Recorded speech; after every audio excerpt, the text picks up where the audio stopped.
for stakeholders in water sector from the Mount Kenya region to invent new measures, and that's what we want to talk about right now. Clement Masombo is with the stakeholders and now joins me live. Clement, good morning. What are they saying?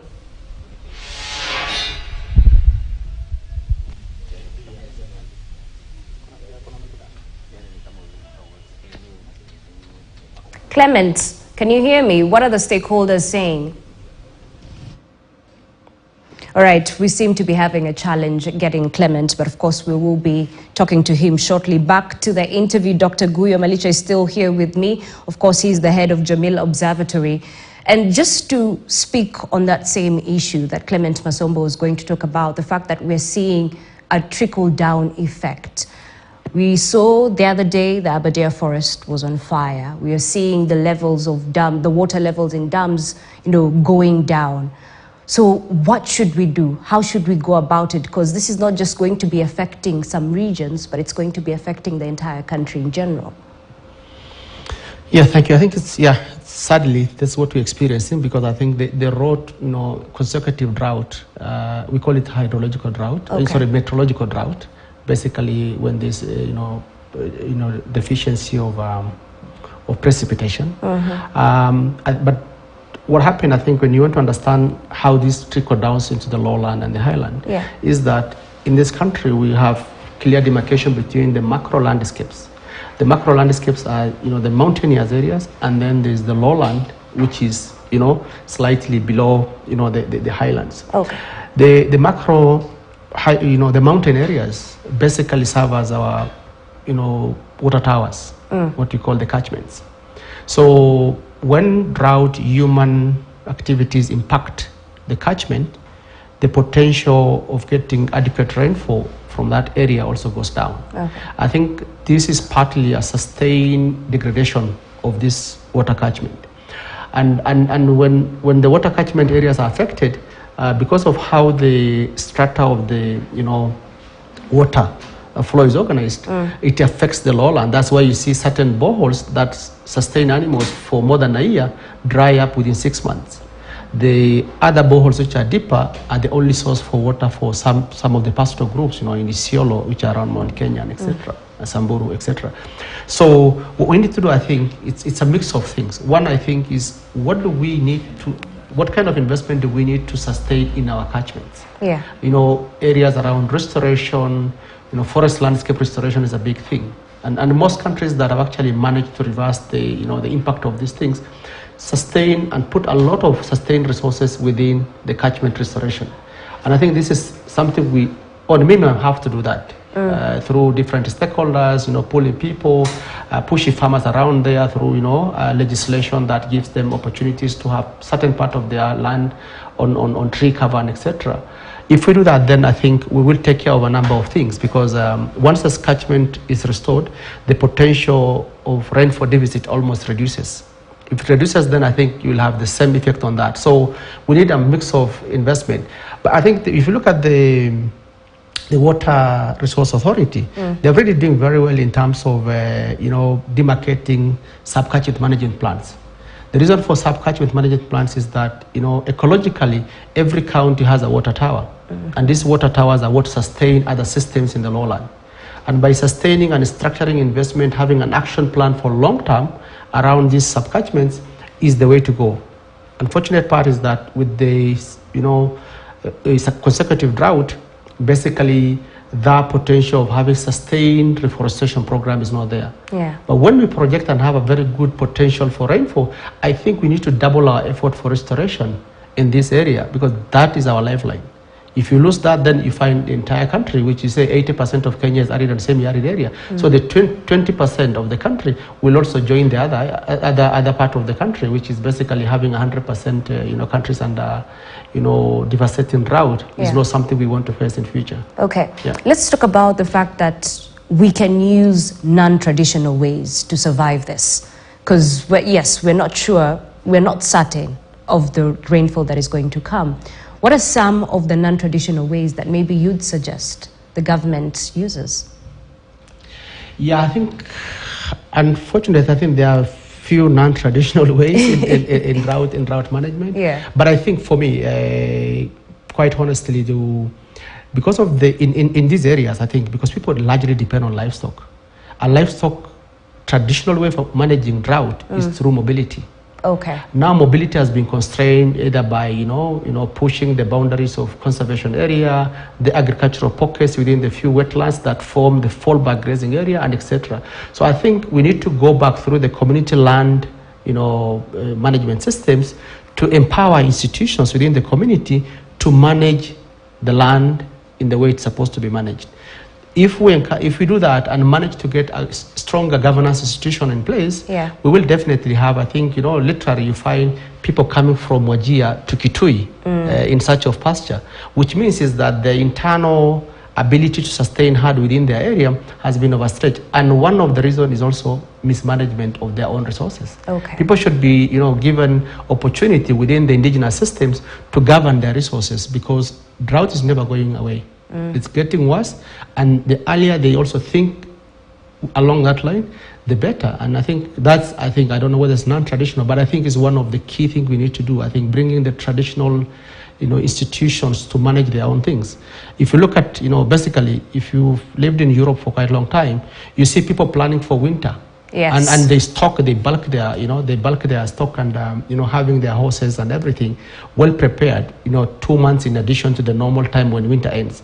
You don't get feed scarcity because this is a predictable season. You have to plan yourself and your system for livelihood systems along this reality. Okay. I think we should gradually get there and enable people to start thinking of these things as manageable. They have to manage within their systems by taking control of the institutions, their land, plan at a scale so that you can access resources across the county. Biggest issue that has to be addressed in this area is the conflict measures, conflict management measures. Yeah. It has to go hand in hand with drought management, because there are many parts within, I come from Marsabit County. There are many parts within the 70,000 kilometers of the county where there is mismatch between water and pasture. If we had water, then you would enable people to graze that resources. But then there are so many pockets which people don't graze because of the conflict issues between borders, community borders, and etc. And once you strengthen that system with such communities and others, then you enable longer grazing period, and that is resilience actually. All right, I understand Clement is now available for us. Clement, good morning. What are the stakeholders saying?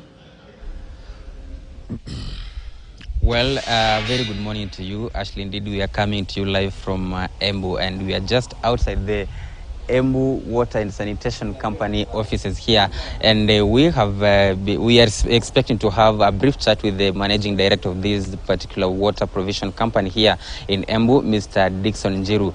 But just to give a highlight of what is exactly happening is that the prolonged drought and of course the dry season has had a very serious effects on as far as the water provision is concerned. We have seen rivers drying up and water levels in the dams also reducing at a very high rate. And of course, this is something that has necessitated some of the water provision companies to start that program of water rationing. What actually this means is that they lower the pressure of water during daytime, but then when it comes to the evening hours, when most people are at home, the water provision returns to normalcy. So this, the drying of rivers and water levels going down in dams and even our rivers has not only affected the livestock like we have seen in the livestock keeping areas, but also it is something that is also going to affect the human beings for the water that is used domestically. So we are expecting that the various stakeholders and even water provision companies will be coming up with several measures to counter the drought season. But remember, this is something that we have even seen that just a week or about 2 weeks ago, we received an alert that one of the Seven Forks Dam, actually that is the Masinga Dam, the water levels in Masinga Dam is reducing at a very high rate. And of course, they were saying that should this drought persist beyond the month of March, then what that will actually mean is that the Masinga Dam may have to close down. That will have another effect. Think of the economic impact that will have on our country. Think of the generation of hydroelectric power, because we rely on those dams for the provision of that hydroelectric power. So this is something that stakeholders stakeholders actually are, it is on the, it has caught the attention of various stakeholders to in terms of ensuring that they get it right in terms of dealing with the effects of this climate change. So we are here today in Embu, and we understand that the MD of this particular company is in a meeting, but he will be joining us later on to give us some of the tips and measures that they are putting in place as a company, and of course in consultation with other stakeholders in water sector on how they plan to deal, of course, with the reducing water levels in the rivers and the dams. Ashley. All right, thank you so much, Clement Masombo, for that. Of course, we'll be linking up with you a bit later to just know what tips came out of that particular meeting. But coming back to studio, Dr. Guyo, of course, as Clement says, you know, the fact that the rivers are drying, it's not only affecting us, but it's equally affecting the livestock. But let's talk about that plan by the government to buy livestock from the pastoralists. Talk to us about the dynamics of it all.